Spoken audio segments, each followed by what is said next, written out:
Well, good evening. It's Monday, November 27th, 2023. Welcome to episode 40 of Porterhouse and Teal Live. Tonight's main topic, we're going to be talking about answering the question, if we can, of are there better alternatives to raising meat chickens? And we'll be getting to that in just a moment, but thanks for joining us. And how are you tonight, Rebecca? I am recovering. Yeah? Yes. We had a beautiful Thanksgiving. I hope everyone out there had a wonderful Thanksgiving. But every year we host our house. So it's a house full of family, which is just wonderful to be able to share with them. Yeah. Just trying to get things kind of put back in place. And I kind of mentioned that last live, but it just really is such a special holiday for me and getting together and seeing family. And one of the things that kind of struck me this year was just how nice it is to be sharing the time with those that are still living, but also to remember those that are no longer with us. And one of the things that we've done every year since we've done it, in fact, I think there's only one year that we didn't take a picture, but every year we gather everybody after dinner and we sit in front of the hearth in front of the wood stove, and we take a picture. And it's been pretty awesome because over the years we can see who's there and who's no longer there. And that's one of the things, the longer you do these sort of things, you wind up losing loved ones and people that are no longer with you. But one of the things that I've always tried to do, and Rebecca and I had some time ago, we got our parents together and got pictures of her mom with my mom and her dad with my dad. And we had those pictures framed in one frame. And so every year I try to make sure that we get that picture in the family picture so that even though they're not with us here, they're being remembered and in spirit, they're with us. Oh, for sure. And this year, we lost my dad.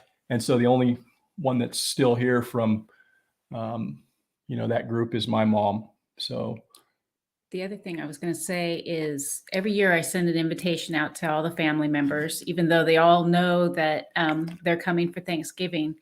This year, I felt the need to follow up after Thanksgiving with a group text thanking everybody to come and how wonderful our family is, and that it's just absolutely beautiful to have everybody come together. So I guess that came from getting older. Yeah. Those that are with us celebrate that, those that are not. And then it's also nice to think about those that are going to be with us in the future. We're expecting a new grandchild. That'll be grandchild number 7. Yes. Our 7th grandchild will be here in February. So, it's a special time of the year. And like I say, I just kind of wanted to reflect upon that just for a moment. And I hope that everybody had a fantastic Thanksgiving as well. We certainly did. What's up, Rick? Good to see you, man. Hope things were well with you and yours. So thank you very much. What's up, Tuesday? God bless you guys. Thank you. Yeah. Yep. We had, before we go, our youngest granddaughter. This was her first Thanksgiving. And ironically, she was born the following day after Eric's father passed away. Yeah. When one family member leaves, there's generally somebody that's going to be taking their place. So it's good. Again, just a time of remembrance, more or less. But this past weekend, I wound up running a race down in Marin County, about 3 hours south of where we live. And how was that? It was good. It was beautiful. Great weather. It's a very iconic race. It runs from Mill Valley, California to Stinson Beach, and then it runs back, and then it does that all over again. So you make that loop, or you make that traverse 4 times, and it's called the Quad Dipsy. And the Dipsy race, for those that may want to know, is the second oldest race in the United States, only behind the Boston Marathon. So the Dipsy just runs it once, but I ran the Quad Dipsy, which is 28.4 miles, about 9,000 feet of climbing. And I was having a great day, just enjoying myself. And I was on the third leg of that race and running downhill. And I wound up catching a rock or a root or something. And the next thing I knew, I was flying in the air, and I wound up hitting a tree. And yeah, I didn't have a whole lot of time to process getting to the tree, but I got to the tree in pretty quick order. And I was just thankful that I didn't like actually hit my head or something, because I could have had pretty severe injuries. But I actually wound up taking the brunt of it with my chest, right in my sternum. And unbeknownst to me at the time, I wound up also hitting my knee. But the thing that bothered me the most initially was my chest. I thought, oh man, I like must have broke some ribs, or, you know, hope I didn't puncture a lung or something. Cause I mean, it was a pretty good shot. And I still had 11 miles to go in the race. And so I wound up running all the way over to Stanston Beach and then running another 7 miles back to the finish. Finished in just under 7 hours. So it was under the goal time that I had set out for myself. So that was good. But the fall kind of sucked, and I'm still nursing an injury that seemingly is getting better each day. I've been icing my knee, haven't been doing a whole lot, only because my knee is swollen and it's not great. So that's not great news to report, but yeah, that's what happens when you get out of the house and you go and you do things. Occasionally, you know, you can have things that go bad, and that's kind of one of those deals where I hurt myself. And she keeps telling me I'm getting older, but I refuse to capitulate to that idea. Yeah. Well, thank you, Tuesday. That's nice of you to say. Let's see here. Ooh. Yeah, what's up, man? Says I'm just waiting for my dermatologist appointment about possible skin cancer. I hope I go on December 4th. Yeah, that's a pretty common thing for a lot of people, you know, especially if as they age, and certain skin types are a lot more susceptible to that. My mom has kind of battled that throughout the years. You know, she's white, and so she's got a much fairer complexion than do I. And she's had to go and get, you know, that type of stuff cut off of her for many, many years. I actually check this out. You know, generally darker skinned people are immune to this sort of thing, but I wound up going to the dentist office to get a teeth cleaning. And as I'm in the chair, my hygienist is like, Hey, have you ever had that thing on your nose looked at? And I'm like, what are you talking about? And she goes, it kind of looks like a basal, you know, carcinoma, like the first stages of skin cancer. And I'm like, really? And I thought, that's weird. And she says, yeah, feel it. And so I felt it, and it was like this rough kind of thing or whatever. And she says, yeah, you might want to go get that looked at. Sure enough, I went to the dermatologist, and he's like, oh yeah, skin cancer. We'll get that for you. And then they just hit it with some liquid nitrogen and basically take care of that. But just because you're certain complected, like myself, with a lot more melanin, doesn't exempt you from skin cancer. So yeah, hopefully whatever you got going on, man, just nip it in the bud and, you know, kind of move on from there. But yeah, hope all is well. I agree. Yeah. Yeah, I wanted to get right to some Q&A. We had somebody, if you'd pull that up, we had a Q&A question, one about sourcing chickens, and then also one about halter breaking a calf, because I've done videos on both of those. And then I had some questions I wanted to try to get answered, and hopefully that'll. Yeah, so it's KL 1958. Says beautiful flock. What hatchery do you purchase from? And they just subscribed. Says great channel. Thanks, Kevin. Yeah, so my assumption is that they're referring to, because we primarily have egg layers that are specific to egg laying. We have a few dual purpose birds in our flock, mostly kind of like the more traditional heritage type ones. But we primarily run with egg layers. and we have a lot of Novagen browns. And we've been very happy with those particular birds. And so I actually just ordered some yesterday. So hopefully we'll have those sometime here in the next few weeks in December. I'm a little bit behind my order time. I like to generally order those about November. And we get those from Freedom Ranger Hatchery. And Freedom Ranger Hatchery actually has like 5 different hatcheries that they all kind of collaborate with as far as like who's doing what. Certain ones are doing certain meat birds, others are doing certain layers, some are doing maybe more exotic, interesting birds or what have you. So there's like 5 of them when you look up Freedom Ranger Hatchery. But you can just go on their website and then order the birds directly from them. But yeah, right now they're I think $3 a piece. That's if you get 25 or more, and then there's another price break once you get up to 50 birds. But I was just going to order 25. And the reason why is I like to do that every year so that we can wind up culling less productive birds. We have birds right now that are in the molt. They're going into their, third winter, second molt. And they've already cashed it in. They're no longer laying. And for me, that's kind of a problem because now I'm feeding birds that are unproductive and they're essentially freeloading. And so I like to keep my flock fairly highly productive.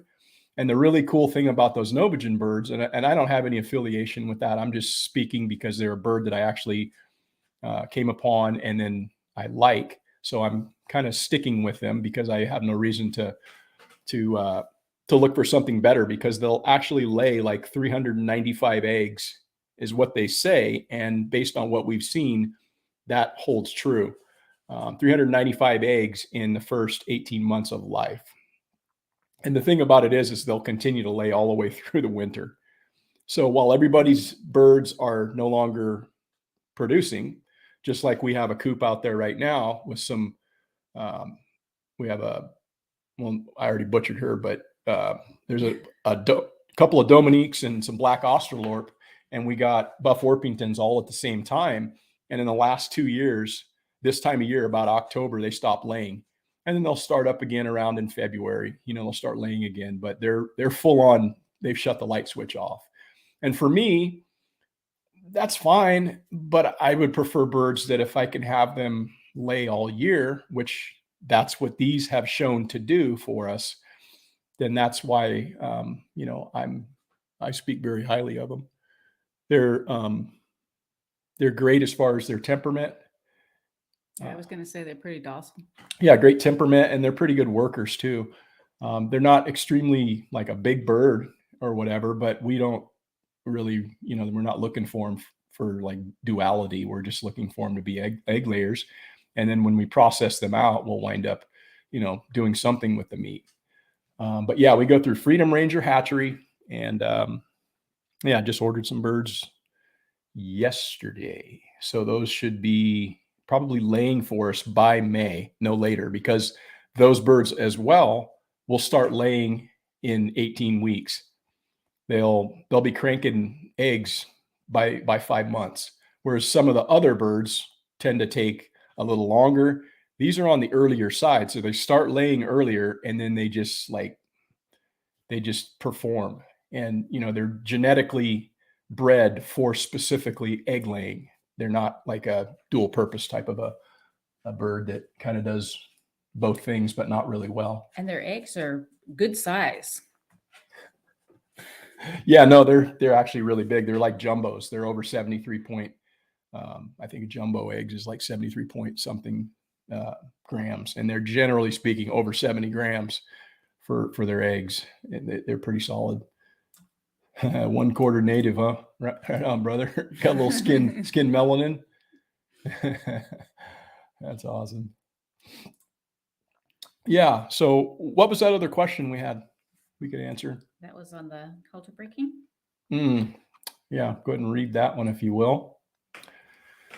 That's a video I put out. It's been a while now, 6 months or better. And I tend to get a lot of people these aren't necessarily, I don't think, homesteaders per se that are interacting with this particular video, but it's a lot of people that are like dealing with project animals. So your 4-H kids, they want to learn how to work with a new steer or a new heifer or whatever, and they're wanting to know how to halter break their animal.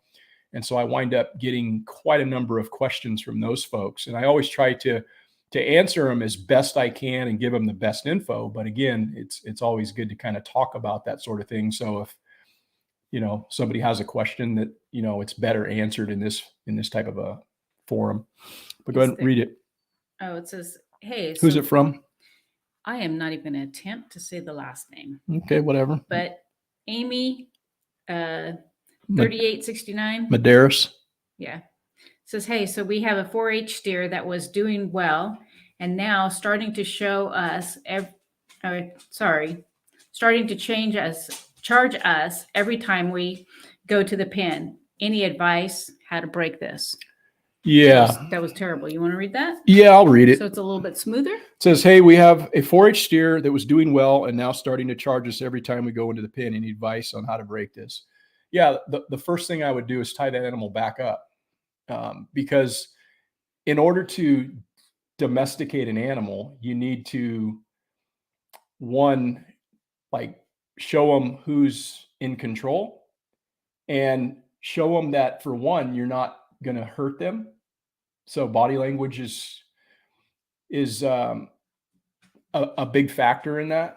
And then also the thing that motivates all animals for domestication is food and water. It's a need that all of us have, whether we're two-legged animals like we are, or somebody from the animal kingdom.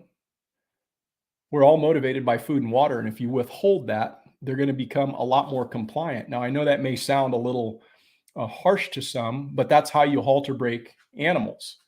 It's very easy to do. I explicitly explain this in that video in great detail, and I talk a lot about animal behavior as well, because animals read your body language. They don't speak English. They see how you behave, they hear how you behave, and they interact based on those cues. So it's really important to understand that. But the first thing that person should do is probably tie them back up and then start the process all over again. And I gave them an answer which I don't think was probably what she wanted to hear, but it's probably what needed to be said, which was, sometimes animals are not the right animals to have. And what I was basically saying is, maybe you need to get a new calf. And that may be easier said than done. But again, that sometimes might be like the best thing that you can do, because some animals are just incorrigible. But I suspect this animal just needs to be worked with more. Go ahead. Yeah. Would you suggest, well, basically that, working with them more hands-on, maybe brushing? Oh, yeah. And yeah, absolutely. Just getting them used to you being around them. Yep. And like I say, hands-on. Yeah, touching them and tying them up, withholding that water, only watering them like twice a day, unless it's hot. Just water them in the morning and night, lead them from the trough back to their feed, trough back to their feed. And they'll get used to that routine. They'll get used to seeing you come in and realize that you're the person that feeds them and you're not going to hurt them. Then they're going to be a lot more inclined to, but you first need to be able to exert some form of dominance over them as well, because it sounds like that animal is not respecting, the person. The only time I would say that it's that I would keep an animal on my property that was maybe a little less than great temperament is if they were an exceptional phenotype. If there's somebody that's phenotypically has great genetics, maybe that's an exception to that. But I'm telling you, there's far too many good animals out there to ever accept having something that's less than a good animal disposition wise on your property. And so what I basically said, this is how I responded to that. I said, this could be a tough thing to deal with, but it can be broke. Keeping them haltered is the best way to domesticate, in my opinion. An animal that is charging you should not be allowed to have that level of freedom. If in fact, after due diligence and there is no progress with this animal, consider getting a different project calf. There are too many good animals to keep one that is bad. Good luck. So, yeah, that's kind of my answer on that. And again, this isn't something that homesteaders are probably maybe going to be looking at that video, but this animal husbandry and dealing with animals in general, a lot of that translates over to whatever animal that you have. Cows are a little different than some of the other animals on a homestead because most of those animals you can manhandle. But cows are, they can get pretty sizable, and you need to be able to, because they can manhandle you. It's no question about that. A 600-pound calf is nothing as far as how big a cow gets, and that 600-pound calf that's hot, you're not going to stop it. You're just not. And so you need to assert that dominance. And then there's other things you can do as well. Like a cow has very tender nostrils. So that's one of the ways that you can control them. If in fact they're difficult to lead, or you suspect that they're going to, try to take off while you're trying to break them, is just get a nose ring. It's a removable nose ring, and you can buy them from Sullivan Show Supply. You can get it at NASCO. Used to sell them. You can get them right off Amazon. In fact, I put a link in this broadcast for what they are, so you can click on that and see what I'm talking about if you don't know what I'm talking about. But essentially, it's just a ring that actually has a little spring that slides down, and it'll open up, so you can put it in their nose and take it out. Clamps in. Yeah, and it's enough to get their attention, and it's enough to control their head. You can take your hand and backhand them, like with your thumb and about 3 fingers. That's, you stand with, I do it with my left hand because I'm right-handed, and I tend to use my left hand when I'm trying to control their head if I'm looking to administer like medicine or something like that orally. So basically stand with your heads facing the same direction, cow facing that way, you facing that way, and then you basically backhand them into the nose, and you can control their head like that. Or reach around and grab into the interdental space where there's no teeth, and they'll just naturally open their mouth, and you can administer medicine that way. But again, that's about that on the cow question, right? Mm-hmm. Let's see what else we got.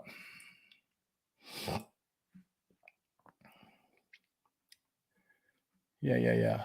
Okay, so wanted to kind of address this, and this is also kind of a question that I got a while ago, actually, and it was from somebody they reached out via email, and they said, "Hey, we're a small family. It's just the two of us. We're living on a small property.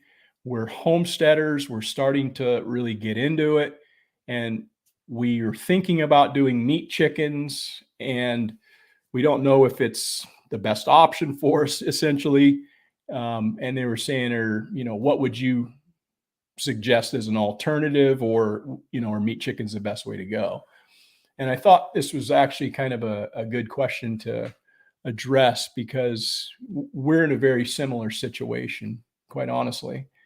We no longer have a big house of people to feed. It's just Rebecca and I. And we eat chicken, but we don't eat a bunch of chicken. We have other meat that we like, other meat that we prefer. And, we use chicken for chicken pot pie, chicken fajitas, white chicken chili. Yeah. That sort of thing. It's already prepared. So we're not eating big chicken breasts or legs and thighs or whatever, or a whole roasted chicken. So what works for us actually is going and getting rotisserie chickens from Costco. That's what we do. Now, let me just caveat by saying that I think it's a really good idea if you're just starting out in homesteading and you're looking to be more self-reliant, that you should probably learn how to process chickens. It's a really good skill to know. It's a really good skill to know how to butcher a chicken and break it down and process it.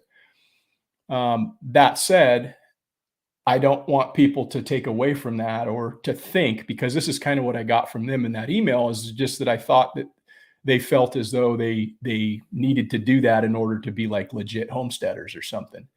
And that's, that's clearly not the case, in my opinion. So do what works best for you. Understand as well that the best meat that you're going to get quality wise is that which you've raised yourself. So that may be a huge consideration for you as far as what's a deal breaker. You might not want to eat Foster Farms chicken from Costco, or you might not want to eat Tyson chicken from wherever because of antibiotics and all this other stuff that may be in there that you don't know. So it's just what works for you best. But what we've determined for us that works the best is getting that rotisserie chicken, right? Yeah. Yeah. I don't know what, like, put your blinders on when you go into Costco, so you go just straight back to the chicken. how many of those did we get last year, you think? I think we got anywhere between 20 and 25. And that actually lasted us, we're on our last can of it, or jar of it. Yeah. Yeah, we're going to have to actually go and make another run and process some more for this year. But that's what we wind up doing. The thing I'll say about it is that you're better off taking and processing it when you come home. Don't wait. Don't bring them home, put them in the fridge or whatever, and allow them to cool down, because stripping the meat off the bone is a lot easier when they're still warm. Mm-hmm. Right. And what we wind up getting is so think about the cost too of all of this. And that's what we've done. We've thought about the cost, because we're going to go with probably what makes this the best sense from an economic standpoint. And this, for us, it just fleshes out, because what we're paying is about $3 per pound for chicken. Now you might say $3 a pound. Hell, I can get a chicken from Walmart or chicken from Costco for $1.25 a pound, a roaster. But you're also paying for the bones. You're paying for the skin in that poundage. You're paying for the packaging that they lay them down on. That's that little, looks like a little diaper or something that's in that absorbs all the water. Yeah. So it's got plenty of weight to it. Yeah. So that and all that extra flap of skin or whatever. So you just have to factor that all in. Plus, you're going to have to cook that and prepare it. So you got your seasoning. Yeah. Yeah. So, yeah, I don't know. So if you're going to be raising chickens, the cost of that could be significant, particularly if you're somebody who's just getting into the game, because you're going to have to purchase all the infrastructure and all the things in order to do it, making sure that you've got a place for the chickens and all of that. Yeah, it's one of the things that you're going to have to factor in is your time. Your time is actually worth quite a bit if you think about it. If you're raising meat chickens, you're going to have to source the feed, right? Mm-hmm. You're going to have to go out there and feed them every day. You're going to have to consider your animal husbandry, making sure that they're not going to die and they're being taken care of in the way that they need to be taken care of daily. And then you're going to have to go out there and you process them, butcher them with all that equipment. Then you're going to have to cook them and process them. Now, that may be something that you've chosen is where you want to go, but they were asking for an alternative. So I'm kind of giving you an alternative from our perspective.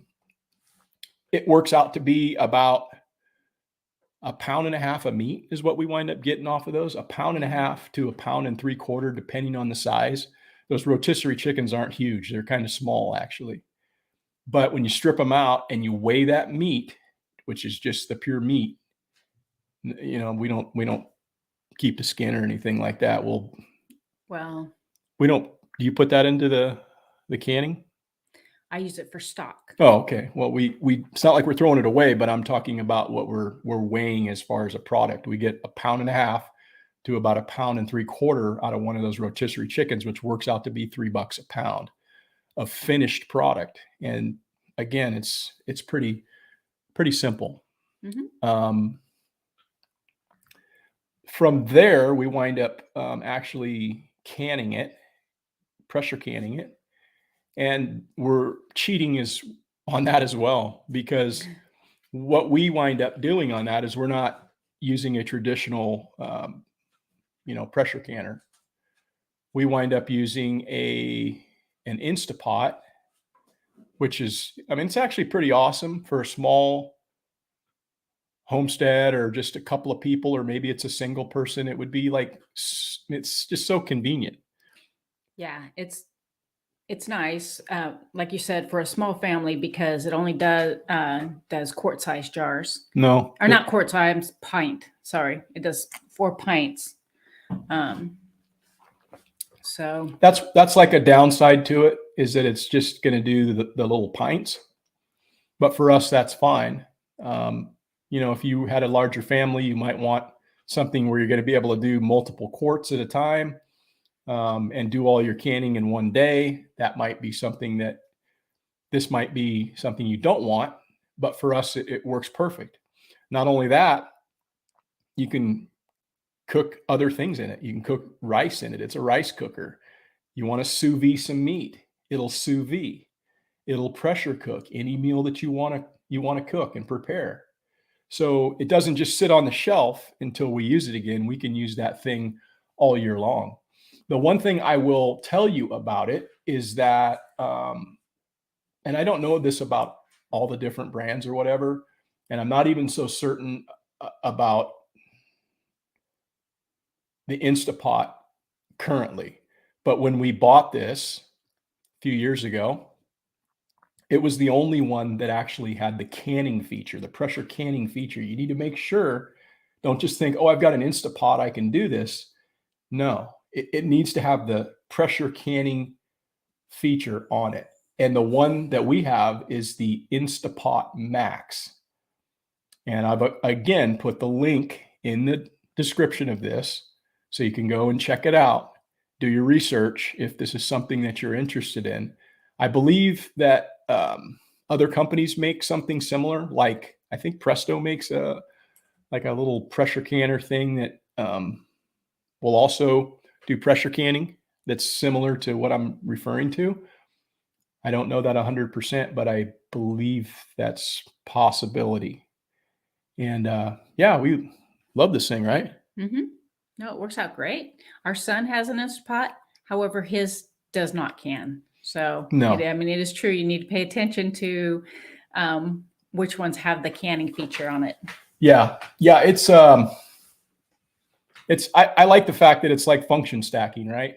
We talk a lot about that in permaculture, function stacking. And so it's not going to just do this. It also does this. This has like so many different things that it can do. And it's just a handy little gadget to have. Yeah. Anything else you want to say on that? No. It cans, because it is an Instapot, so it does it quicker than you would think. I think it only takes it a couple hours to. Yeah, it's pretty cool. I got the idea actually from Alaska Prepper. I was watching one of his videos a few years ago, and I thought, oh, that's pretty cool. And so I looked into it, and we wound up actually getting one, and we've been using it for a few years. And yeah, I would recommend for sure. Another thing that I just wanted to kind of just mention on this, and I'm not coming from a position of speaking with any experience on this, but I know that there's other people who have experience in this, and they've basically said that it works for them. People who are living in maybe a smaller area, maybe it's a suburban type of an environment where they've got neighbors where chickens aren't going to necessarily work for them, but they can raise other livestock in kind of more of a stealthy way. Maybe you live in an HOA. Maybe you're living someplace where you're not even supposed to have animals. You could probably raise quail in your garage. You could probably raise rabbits in your garage. And so if somebody's wanting to generate and raise their own livestock and process them, those might be some other alternatives. Pretty quiet animals, pretty easy to process. And yeah, I've heard of people doing that.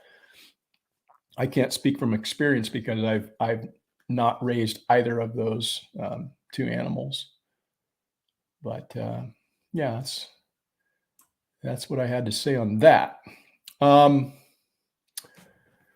Yeah, you want to talk about some of the things that we've identified as far as being a deficiency in our game that we could probably shore up, and it might be a good a reminder for people that maybe they haven't thought of this either. I don't know. What do you think? Well, one of the things that we talked about, being that you did injure yourself, is that we don't have crutches. So that would be something nice to have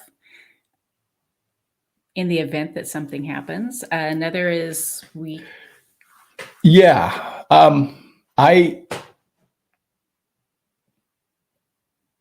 I need crutches right now. You do. You're hobbling around. Yeah, I need some crutches. Actually, I've thought of this over the years, and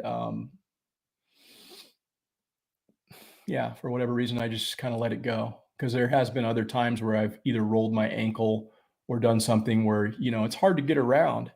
And if you never think about that sort of thing, what happens if you're not able to get to medical, or maybe you don't want to leave your house for whatever reason? It's kind of nice to have crutches on hand. So that's something that was, believe it or not, just ordered yesterday. I finally pulled the trigger on some crutches. Maybe my knee will get better before I need them or want to use them, but I will definitely have them for the next time something happens, because none of us are getting any younger. Right? None of us are getting any younger. Nor is this a deterrent for him. He will sign up for another race. Oh, goodness. Yeah, this sucks, man. I was getting in really good shape too, I was getting fit. One of the other things is... What's up, Laura? How are you? Good to see you.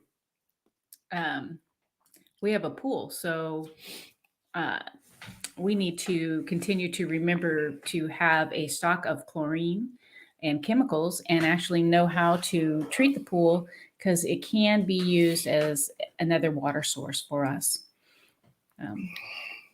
Yeah,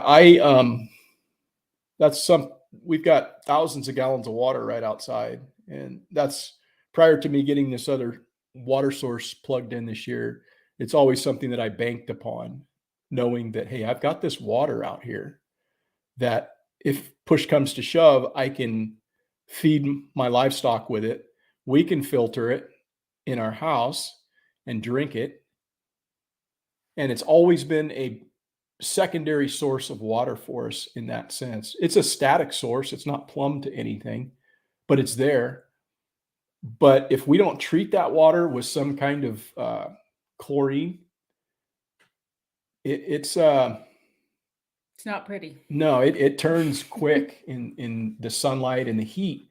So that's something that, maybe folks want to consider if you have a pool, or you have, some other kind of water source like that, making sure that you have chlorine on hand. Because was it last year or the year before? But there was a big freak out over chlorine because there was like a shipping thing or whatever, and chlorine got super expensive and hard to get, and everybody was freaking out about, chlorine and stuff because of COVID and everything. And we were having a hard time finding it, actually. And then when we did, it was super expensive. So can always be used for treating other things and purifying water sources and things like that. So it's a good kind of out of the box type of a prep to think about, that we always keep a good bit of it on hand. We do try to, especially since you never know when there's going to be another rush on it. So we do try to keep that stocked, as well as other chemicals that need to be used in the pool, plus a testing kit that kind of lets you know where the bacteria stands in your water. Yeah. Yeah. Yeah. See, you're well ahead of us, Laura. Yeah. We don't have any. And what I was trying to order was some that would fit the both of us. But see, she's like 5'2", I'm like 6'1". So it just wouldn't work. It goes from like 5'2" to 5'10", and then it would be like, too short for me or whatever. So we're going to have to get like 2 sets of crutches. Ideally, you find them at a garage sale or something like that you don't have to pay a bunch of money, but they're only like 20-30 bucks anyhow for a pair of them. But yeah, that's something I need to get. I don't have. I've got a drawer full of all kinds of other braces though. I've got a lot of orthopedic type things for twisted ankles and knee issues and all of that sort of thing, because this isn't something that I haven't seen before. I will say this kind of feels worse than it's felt than before with my knee. Mm-hmm. Yeah, but I definitely have some ligamental stretch to it. At least. I don't know if I've tore any ligaments, and I don't think that I have any meniscus damage, but it's a little too early for me to assess that fully. But as the ligaments tend to repair themselves, and as they heal up from the stretching, your knee gets a little bit less janky and crunchy. That sounds gross, but it's just what happens when you stretch ligaments. It just doesn't work good. So I don't have really good lateral control right now, or I can't do a lot of flexion and extension like I should be able to. But I was trying to read what Potpourri. Yeah, let me see what she said. Let's see here. Let's see here. So Potpourri of Life asks, I watched a video today about a woman who overfed her chickens, but more so with black oil seeds, high fat. Now I'm feeling guilty about giving treats. What's your take? I would say, just right out of the gate, it depends on what you're talking about as far as treats. We gave some not good stuff today to the compost pile. I actually didn't like seeing it when you dumped it out, but we typically don't feed them like crap, and I'm talking about crap like they had Thanksgiving. Yeah, well, no, Thanksgiving's fine, but like pies from Thanksgiving, that's crap. We don't like marshmallows. Yeah, that's like, what is that going in there for? So that kind of stuff we don't feed them. As far as treats, we give them healthy treats. And the way that I feel about the black oil sunflower seeds is, I don't know. I don't give them as much of those as they'll eat, but everything else they pretty much get free reign on. They get those black oil sunflower seeds in the compost piles every day, but that's to incentivize them to turn compost for me, because that stuff's actually kind of expensive. And I don't just give them free choice of that sort of thing. Oh man. Oh, dude. All right. So let me follow up to what you said here. It says, she said she killed her chickens because of that. Huh. Yeah, that's weird. That's interesting, because here's what I've seen with chickens, and this is just my take on it. Everybody has their own take or whatever, but we basically feed these chickens like everything. We give them all kinds of things. All of the things that they say to not feed chickens, our chickens have access to. The thing about it is that if you give them enough choices of things to eat, they'll generally self-regulate themselves and say, yeah, I don't like that, or that's making my stomach sick, and they'll move on from it. But we let the chickens decide. Now, if it's something that like is a seed of certain sorts, I don't know. Did it kill all of her flock, or I don't know. I've never really heard of that, but I don't feed them excessive amounts of sunflower seeds either. Mm-hmm. Yeah, that's interesting. You should send me the link to that, Laura. Yeah, you got my email. Send me the link to that, and I'd like to see that video or whatever, because I'm kind of interested in that. Chickens are generally smarter than people give them credit for, even though they're kind of like, they don't have much of a brain. That's not true. Today I got them to all go in one coop because I needed to go in and out. Yeah, they're pretty easily. Again, that goes back to what I was saying earlier, though, with regard to food. They thought they were getting food, so they all ran into the coop. The only reason your animals really like you that much is because of food. I mean, people don't like to hear that. They think, "Oh, my animals really like me." Well, if they didn't need you for food, they wouldn't like you that much. And that's the cold reality of raising animals, but get over it. That's just that's just the way it is. The only exception to that, I will say, is a dog. The dogs are like a different creature altogether. They actually are happy to see you, whereas other animals could give a damn about you. All they care about is that you're bringing them food. Your chickens see you. Guess what? You're the meal ticket. They don't care that you're going to pet them on the head or like hold them and pet them. They're like, just get off me, dude. I know I have to fight to catch one. Yeah, I no. got one today, and I was trying to tell her to relax, just petting her underneath the chin. Yeah. I was trying to convince her it felt good, but I'm pretty sure she wasn't listening. Yeah, yeah. So I'm interested in that. Send me that link for sure. Hey, what's up, Skanes girl? Cindy, how are you? Girl. Yeah. Yeah, good to see you. Tab P, hello, and been listening for a while. Was sub, but notifications weren't on. That's an interesting thing, man. That happens, I guess. It's like, YouTube winds up, if you don't interact with a channel for a while, you can be subbed to a channel, but if you don't interact with that channel for a while, you're not necessarily going to see when that channel posts a new video, because YouTube is just trying to sell ads, man. They just want watch time. They don't care if you're subbed to a particular channel to like show you that content. They're going to show you what they think you want to see. So if you've been looking at other things and other channels, they're going to show you more of that. That's how it works. And so, yeah, you may be subscribed to this channel and you might not be getting my videos or whatever, but that's kind of how it goes. Yeah, what's up, Brady? How you doing, man? Hook me up. This sign right here, kind of crazy. I ordered this. I thought, oh, that's cool. Actually, I saw old Brave Sig. He had one of these. And I said, hey, that's a cool sign. Where'd you get it? He's like, Amazon. I'm like, oh, really?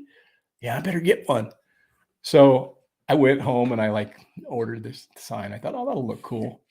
And like a day later, they're like, your order has shipped. And I'm like, what the hell? What is going on here? And then like 4 days later, it's here. And I'm like, that's bizarre. And I look at the package and it's like Guangdong, China. And it was like, it came from China, totally sweatshopped in like overnight. Like the next day I ordered it. And the next day they're like, your order is shipped. And I went, what? I figured it would take a few days at least, right? And yeah, it got here in like 5 days, coming from Guangdong, China. Flew into like Los Angeles, and then it came up to Sacramento, and then boom, it's here. And I was just like, wow, that's crazy. Yeah, we all hate Amazon, but guess what? Where are you going to buy your sign that's going to be sweatshopped to you in like 3 days? Yeah, you're not getting that in America. If I could buy it in America, I would. Wouldn't you? Yeah. Yeah, I would, but it's not happening. They still wouldn't even give me the order number. Like your invoice number would still be waiting. That's just the way it is.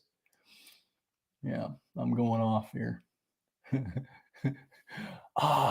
Yeah. Yeah, I'll have to get you that, man. I don't know if you ever reached out on freesteading or whatever. You said you were going to, but I can get you some information on that for sure. You're going to be doing some forcible entry. You're going to be breaking into some stuff, because that'll do it. Keep on him. The old Halligan tool. Yeah, thanks, Cindy. Appreciate it. What else do we got to talk about? Huh? What else do we got? What do you guys want to talk about? I don't know. I know. Here we are. Here we are. Yeah. You have a link to that. I don't know. You referring to me? Are you referring to me, Cindy? I don't know what you're referring to there. Let's see. I got sent a link today, and it was from my son. And so I clicked on it, and it's this YouTube video, and it's called San Francisco Streets. And I'm telling you guys, this is something like pretty hardcore. You might want to check it out. Maybe not. Maybe if you have kids in the room, maybe you don't want them to be in the room while this is being played because there is profanity and, people doing weird stuff. But it's a pretty raw expose, a documentary. It's 47 minutes long, and it's showing what's going on in San Francisco. And it's pretty compelling because it's not your stupid mainstream media sanitized version of what's happening. It's a more in-depth, real view of what's taking place in San Francisco. And I know most of the people that are going to listen to this don't know much about San Francisco, don't live in San Francisco, has never lived in San Francisco, would never want to live in San Francisco. But as I spoke about in a few episodes back, when I talked about California and the changing face of how that's had an impact on other places, this is kind of a view into that, quite honestly, because it talks a lot about what's happening with regard to how the tech industry came into that area, built it up, drove up cost of living to the point where it's like you can't hardly survive there to live there. It's driving out the people that have lived there forever because of housing costs, and everything has gone up because of all of these tech millionaires came in, and then boom, COVID hits, and then they leave. Now you have all these empty buildings, and you have all this crime, and you have graffiti. Well, you have Which I guess is crime. You have politicians that are unwilling to actually address the problem in any meaningful way. You saw it a couple of weeks ago, I'm sure many of you probably saw, where you had the leader of the People's Republic of China make a swing into San Francisco, and he got to see a very sanitized 3-block area where Gavin Newsom was very instrumental in coming in and sweeping up and getting rid of all the hobos and the graffiti and making nice for some foreign dictator, but can't do that for his own people. And I don't know. I think this is there's some things on there that I kind of wanted to pick up again. I have left a link in the description of this broadcast if anybody's interested. It's pretty raw. And you may live in a small town. You may live in a small town, USA, and you feel like, oh, this isn't really going to affect you. And chances are it may not, at least in this generation. Maybe in future generations, it may wind up trickling out that way because so many things just have trickled out into middle America from the depravity that is the West and the East coasts, where you have these large metropolitan cities that push politics, and then it just breathes itself out. So whether you're in Austin, Texas, or you're in New York City, or you're in Tampa, or you're in wherever, this could be a view into what you may wind up seeing. And yeah, it's an interesting thing. What do you think of it? It is. And then I believe that they were saying that people from Texas were moving to California. That's what they said, but I don't believe it. I don't believe it either. Yeah. That was kind of an odd thing, but yeah, I don't believe it at all. Yeah, see, Brady knows. Yeah, Channel 5 News here on YouTube is saying, yeah, I don't know if you saw that latest video he did. I was actually prior to today, I didn't even know that channel existed that guy's doing, but he's doing some pretty good work. I think he's only got like 44 videos and he's got like 2.5 million subs. People are into that type of investigative reporting that's showing real stuff. It's not some bullshit that the 60 Minutes is like sitting there, interviewing somebody has some political agenda, or, some of these lame shows that are out there that are just trying to not really paint an accurate picture of reality. So yeah, I'm going to check out more of his stuff and just see if there's anything else on there that I want to see. But I watched that and I thought, man, that was intense, dude. Let me see here. I have a question for Skane's girl. Have you made your soap yet? Let's see what she said here. Got my first egg today. It squashed before I found it, but at least somebody is earning their, yeah, for sure. They'll start pumping it out. If you're just starting to get them now, then they'll probably, well, of course it's getting to the dark part of the year, so they tend to slow down. But that's one of the reasons, again, I sort of address this, but not really. I like to get my birds in like November so that they're laying by May, generally speaking, April, May. Because what typically happens is the feed stores wind up getting chicks and then they don't get them till the spring. And so you have to wait 6 months and then it's like, heading into fall, late fall before they start laying. And then they're going to be like, hey man, it's getting dark. I'm going to stop laying now. Doing it that way. The only real downside is just you're going to have to keep them warm. Whereas if you do it like in the spring or the summer, you don't have to really worry as much about heating your birds, but just depends on what you're looking for. Let's see. Hilltop Blues. I don't know, man. I don't know what that is. Do you think there could ever be a chance that the homesteading, I don't know. That's, you cut off there.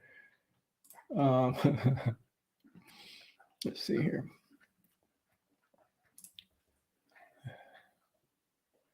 Yeah, it's a real shame.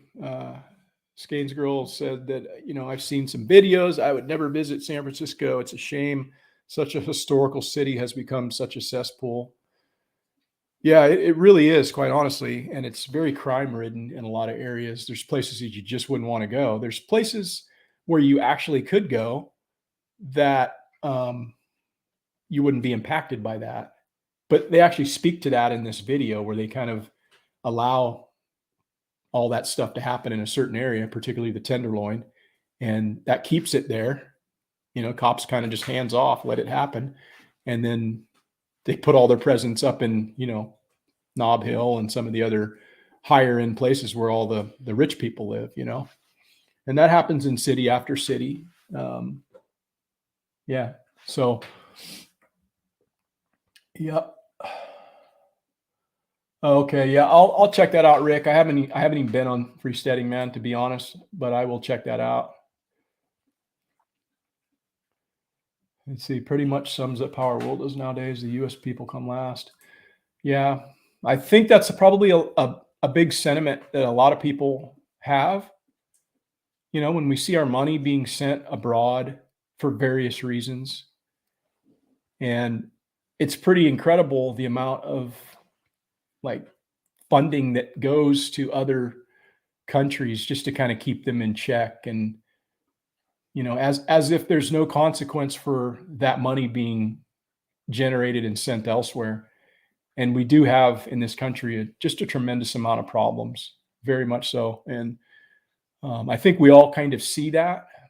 I don't know if there's anything more than we can do than what we're doing, which is to prepare ourselves in whatever way we best think is going to suit, our family and community. But yeah, it's pretty evident what they're doing, man. I mean, I've had my eyes open so wide in the last 3 years, specifically, just to learn all the things that I've learned and see all of the things that I see.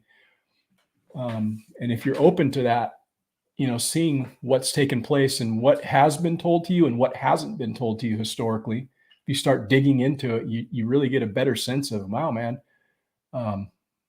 I've been getting kind of lied to here, Mm-hmm. Right? Yeah, we were watching a documentary. It's one I've had on my saved list for a long, long time.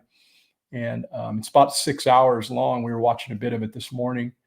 And it's pretty gnarly, man, when you see what people had to live through. And we talked about generations in the last broadcast that we did, but it gives you a better sense as to, all the things that you just didn't learn in U.S. history. You didn't learn none of this shit, man. I mean, this is some hardcore, lets you know how how self-serving people can be sometimes. And I looked at Rebecca when we were watching that, and I was just saying, man, can't just people just get along? Can't people just stop messing with other people and just keep to themselves and take care of themselves? But no, everybody's got to try to get over on somebody else and screw the next guy over. And it's just like, man, when you see that over and over, and it's just division based on class and race and, power and all that shit, man, it's like, Well, we were also talking about, we use 9/11 as an example, where when that happened, people pulled together. But unfortunately, it only lasted for a really short time and then went right back to, everybody back in their clique sections and fighting over. Yeah, because it's not what's best for us. They're not here to represent us. It's for them to retain their power. If they had our interests in mind, they'd get together and they'd solve the problems that face us. Because the American people right now, in fact, the people of the world have a lot of problems. I'm sitting here talking about this as an American. We don't face the problems they face in other places.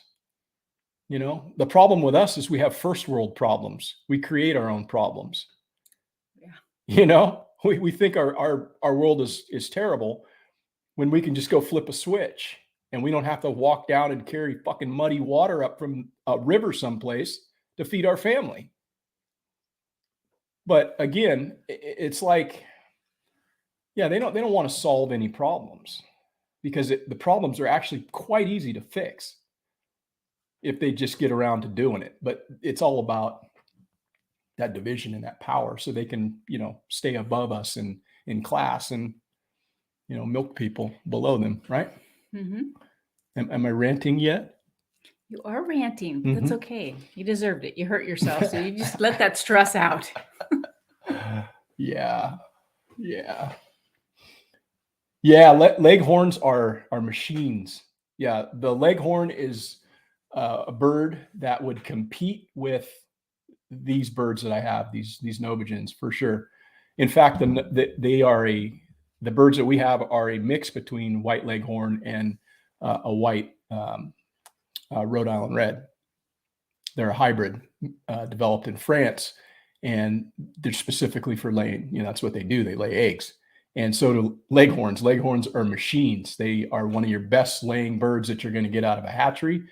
They lay obviously a white egg, and the thing about them is they're a little bit more sketchy, more kind of a not as friendly a bird, a little bit more flighty, and but they're damn heat tolerant. They're a good heat tolerant bird, as are our Novagens. I don't think we've ever lost one to heat.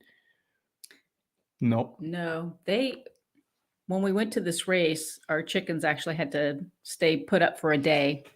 They're used to being out and having free reign. And since Eric did hurt himself, I went out to let him out, and they were so excited. They were flying around, cracking me up. Yeah. But normally they're pretty sweet. One of them flew right into the door.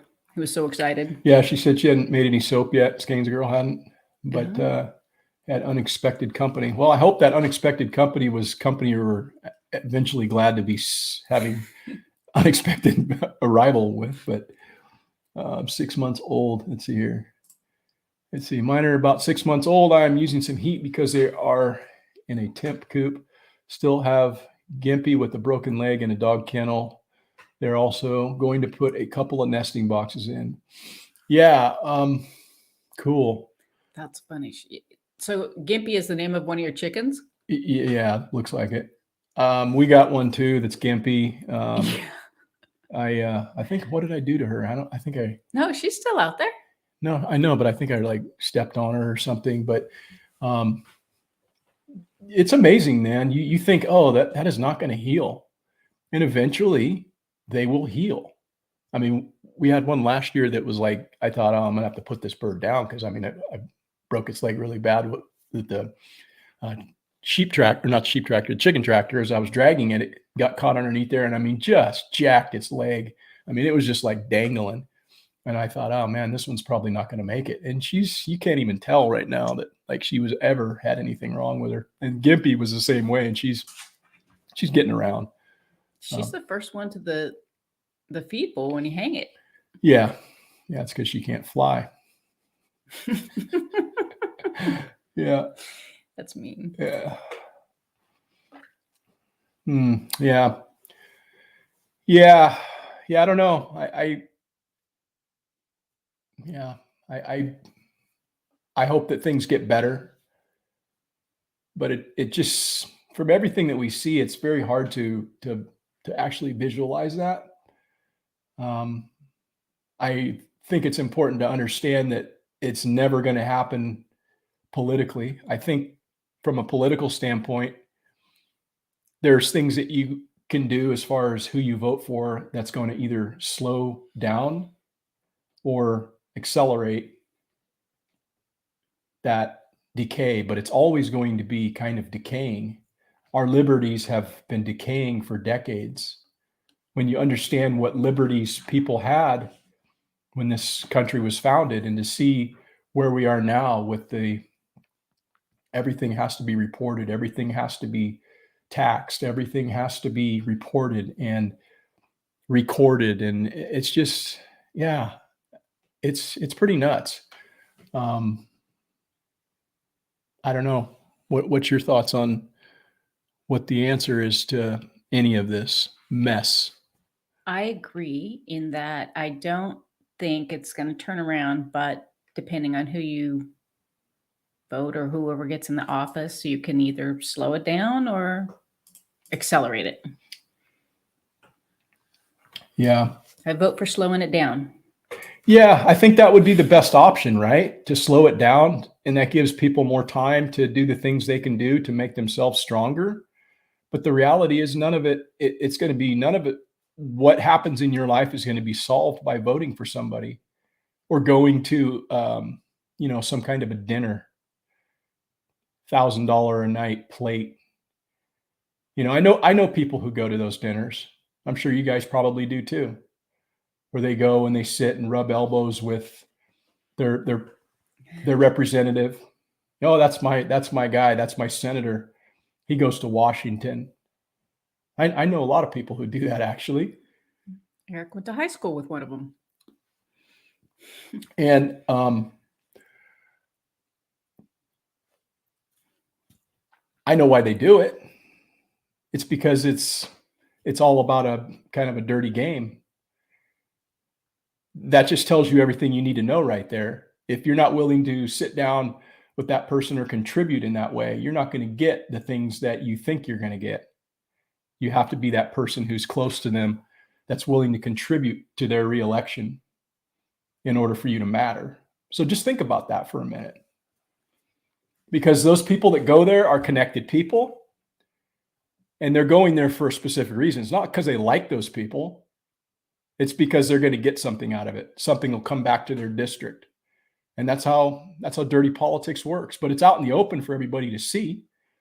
The only people that don't see it are the people that are going to the polls every year thinking that they're going to actually make a difference by going to the polls. Those are the people that have no fucking clue. But the people that are going to those $1,000 a night plates, they know how the game is played. That's why they're going there. So, yeah, the powers that be. Yeah. Yep. Are we spoiled? Do you think we're spoiled? Oh, I am. Yeah. Yeah. I talked about it last week. We are spoiled. We have a lot to be thankful for every day, regardless of the material things we surround ourselves with or the comfort that we breed into our lives. We are very much spoiled in this country. Yes. And I don't know. Do we deserve it? I think yes. We are beneficiaries of being born here. I think quite if honestly, you contribute to, and you put your time in, and you work to earn it, yes, you deserve it. If you are somebody that's hanging out just for a handout, no, you don't deserve it. Right.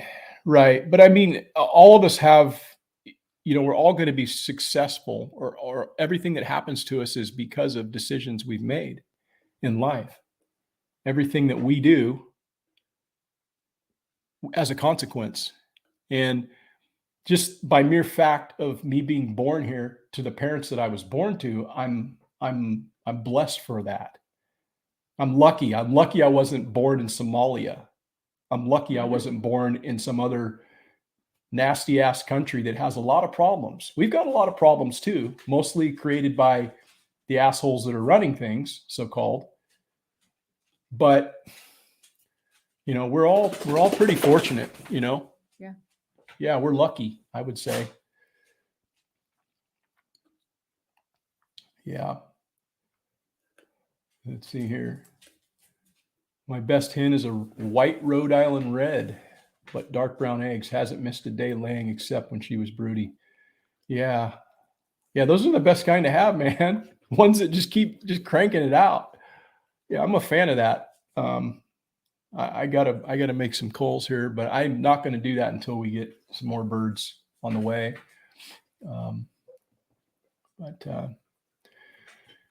Yeah.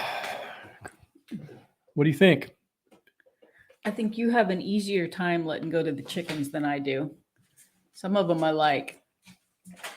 Yeah, well, I think one of the reasons why it's easy for me is because you don't go pet them, talk to them. No, well, I don't, but it's also because I understand why they're here.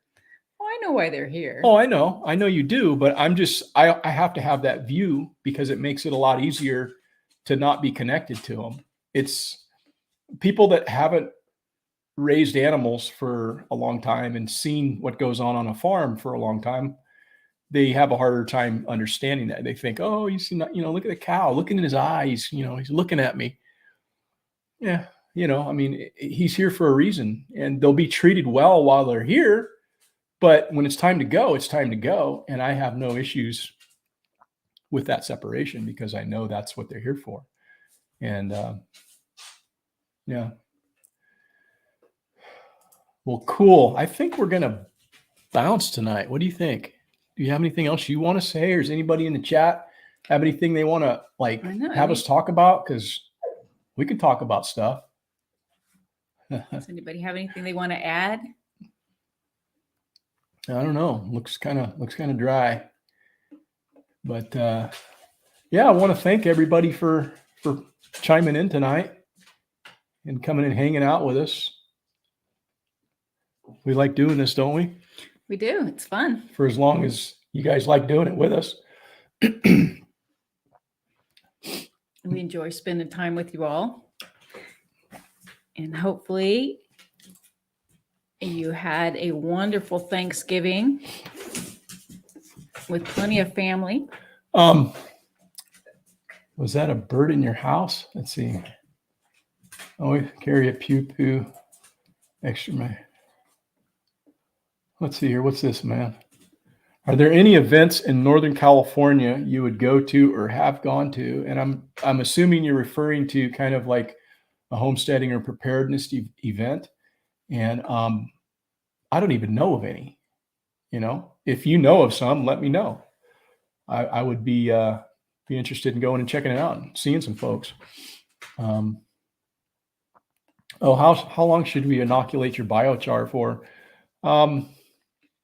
I suppose that's a good question, depending on what you plan on inoculating it with, and then what you plan on doing with it once you inoculate it. I would say that the longer the better. Depends on how you're, again, doing it. Are you putting it in something drier like a compost, or are you putting it in something wet? Because if you're putting it in something that's wet, I would tend to want to leave it in there for probably a week or more. Because what you'll find when you put char into water, it'll float. And it doesn't become completely waterlogged or saturated until it actually sinks. And that can take a very, very long time. And the reason why that is because it's still somewhat hydrophobic. It still has all that airspace in there that water's not able to penetrate, and it winds up floating. So when it becomes completely saturated, it'll actually sink to the bottom of water. And again, that takes a long time. So depending on what you're inoculating it in, whether that's water or some other kind of liquid medium, it's going to absorb that at like different rates. Water is actually kind of slower than doing it in something that is, say, like if you're doing it in urine, that's gonna actually be quicker. I've done that in a bucket with water and one with urine, and it actually breaks down and starts to absorb in urine a lot quicker. So there's many different things you can inoculate it with.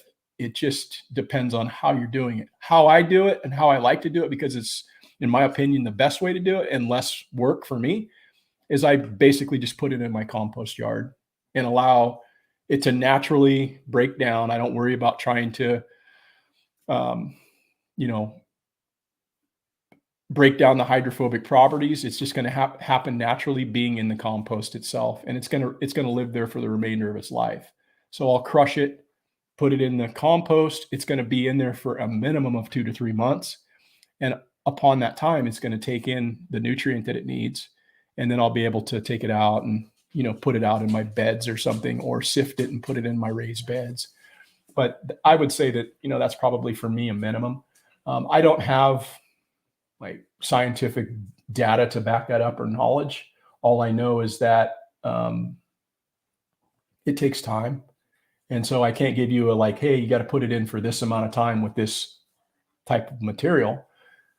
The longer, the better. That's my answer. Because when you're making, anytime you're making like soil or anything like that, compost, in my opinion, the longer, the better, because you're getting closer to mirroring and replicating what nature is doing. Nature doesn't make compost in like 18 days. It just doesn't, right? We do that shit on YouTube, make 18-day compost. It can be done, but realize that you're making something so in such an accelerated fashion that your ratios of what you make that with, your nitrogen, it has to be like very, very correct. So it just, in my opinion, a little bit longer time, allow nature to kind of bring things into balance. So that's what I would say with regard to the biochar thing. Yeah. Most efficient way to make it. It's going to be dependent upon what you have available to you. I would say if you're doing a large amount, the most efficient way to make it is going to be in something like the trench method or cone pit method. Trench method probably more so, because it's going to be a little longer and you'll be able to put longer pieces in there and all of that sort of thing. But it depends on where you are, how much space you have. That's efficiency. But you're going to have to tend to it. See, you're going to have to be there physically in the presence of that fire, manipulating the material and working with it. So that's not super efficient. What is more efficient, in my opinion, is making the small batches as I make them in my retort, because I can load that thing, light it, and leave, come back the next day and empty it out. And my time isn't spent tending to that pile. So again, efficiency, it's up to you on what you want to do. There's many different ways to make char, many different examples out there on YouTube and elsewhere that you can kind of draw from and draw some inspiration.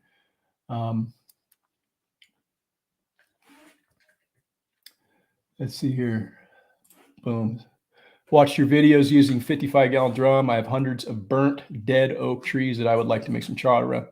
Yeah, again, that goes back to getting yourself aligned with that trench method, figuring out how do you do that, and then getting your material. What would work probably the best if you could do this is get a work party together with a couple of dudes, so you and 2 other people, and if you could coordinate, one person cutting the material, dragging it, one person doing and you just rotate through that.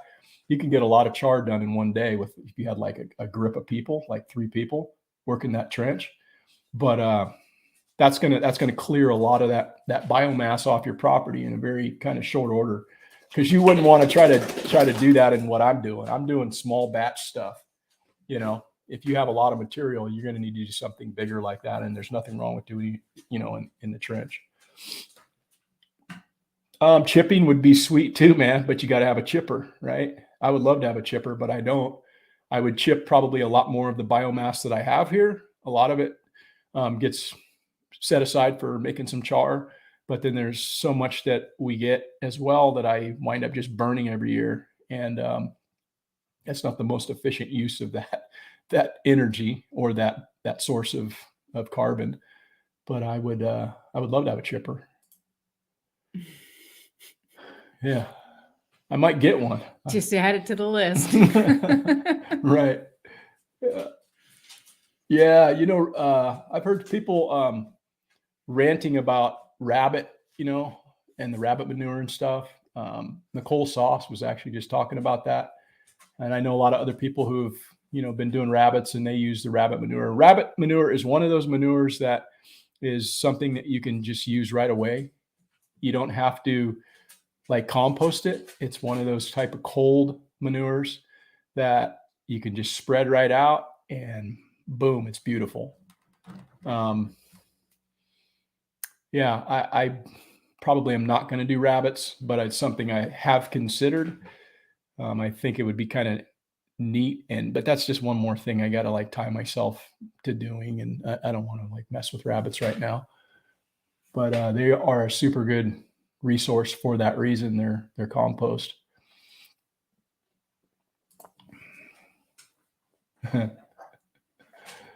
Yeah, you're welcome, Tim. Appreciate it, man.